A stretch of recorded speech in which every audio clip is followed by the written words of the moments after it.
Hi everyone, I'm Donna Stellhorn, your practical astrologer, and today we are talking about the full moon. It's on October 6th, it's at 14 degrees of Aries, and now that eclipse season is done, now comes the time of opportunities. And so let's talk about how to take hold of those opportunities. So let's take a look at the chart, and what we have is the full moon, which is of course right here.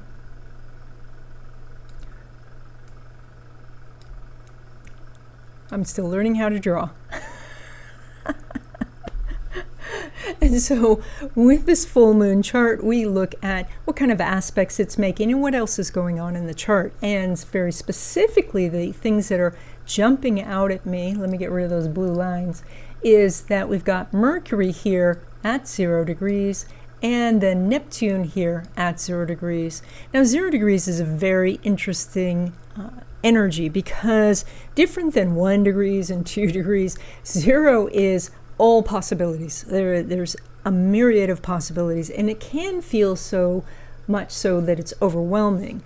And having two planets in this position, and exactly in an inconjunct, and both of them ruled by Mars, because the Mercury in Scorpio is ruled by Mars, and the Neptune in Aries, of course, is ruled by Mars. And in this chart, we have Mars in Scorpio, feels very at home in Scorpio. So here you have an ability to take action, but you have all of these possible things that you can do. And all of them are going to take a little bit of work, because even though the Neptune can give you the idea that you could just slide right in, that it's easy, and the Mercury says, here are the steps to take, so you know what to do, it still has enough of an effort to it that it's going to be different. And that's the thing that the eclipse wanted us to do anyway, is to end something that we're familiar with and try something new. And so this chart really epitomizes that. And because it's a full moon chart, everything's lit up. It's right here to say, look, over the last couple of weeks, the universe has been saying, here you go, here you go. And maybe now is the time that you can say, oh yeah, there's enough light here, there's enough energy here, I see the possibilities, and I'm going to grab hold of it. Another really interesting part of this chart is the Venus sitting right there with the South Node.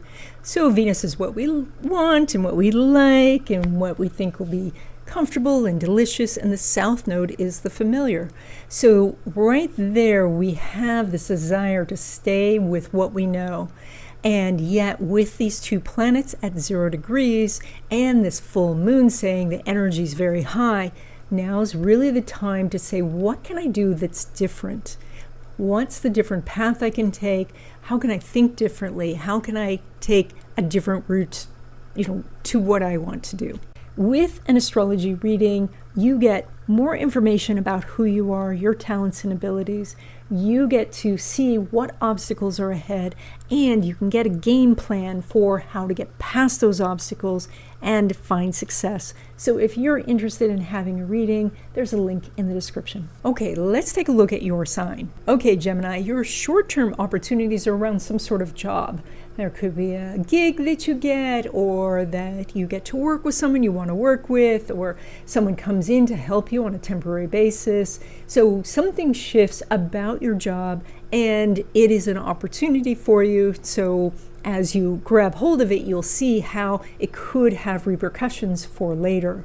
Now, your longer term opportunities are connected to the community, and that is that you're going to find some benefits over the long term if you get back into maybe a professional organization, get back on LinkedIn, that you join a hobby group or an exercise club, something where you're going to meet a diverse group of people, and that way you can find new directions to go, new ideas. So this is your long-term opportunity. Now, when it comes to relationships, when you want to start looking out there in the world, and this is a full moon time, and so that's a time of social activities and being out, this is a good time to say yes to, parties or anything where You can meet a group of people.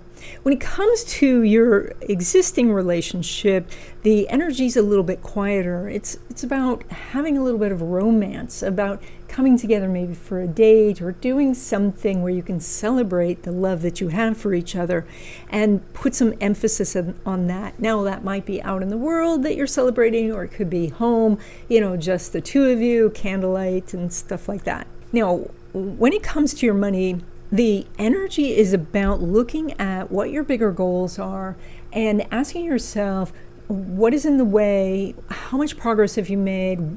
Why are things moving at the speed they're moving? Is it moving too slow? Is it moving at a comfortable pace?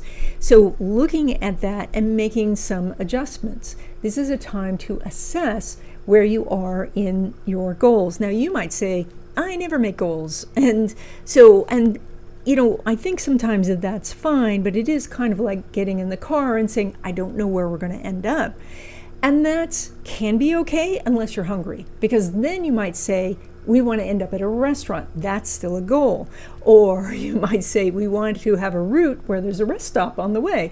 That is still a goal. So you might say, I don't really have goals, but you still have a general idea of where you're heading. And this is the time to just check in and see if that is still the direction you want to go.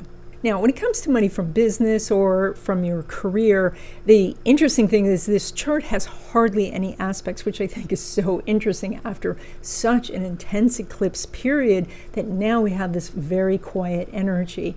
But you, Gemini, are doing one of the few aspects, and that is in money derived from career, and that is that the moon is making an inconjunct with Mars. But more importantly, Mars is in Scorpio, and the moon is in Aries, ruled by that Mars in Scorpio. And so there's a hidden aspect as well, which means that there is some opportunity for you to make more money in your career, but there is some sort of string or contingency that you might be really surprised about. And so they may give you a raise, but tell you that you have some really unrelated project that you have to do, or that you have to be in a different office or something. There might be some surprise connected to it. Now, of course, this energy will line up better in the future. This is a rather rare combination, but if you're really already in talks about getting a raise, be ready for the surprise. Today's tutorial is a blast from the past, especially for those of you who miss my long hair and want to know about your rising sign. Here you go. I'm Donna Stellhorn, and here are 3 things you may not know about your rising sign. Number 1, your rising sign is based on your time of birth and location of birth, and the rising sign changes every 2 hours. And so over a 24-hour period, we will go through all 12 rising signs, which means that sometimes even twins have different rising signs. Number 2, your rising sign is how you appear to others, and so they may see you as your rising sign more than your sun sign. Rising signs can also affect your appearance, and so you might find that you look more like your rising sign. For example, Taurus can have a gap in their teeth, or Virgo might have very long, beautiful fingers, or Scorpio has very piercing eyes. This is based on the rising sign, not on the sun sign. And number 3, if your sun sign and your rising sign are the same, then you're a double. And that means that what we see is what we get. That's awesome.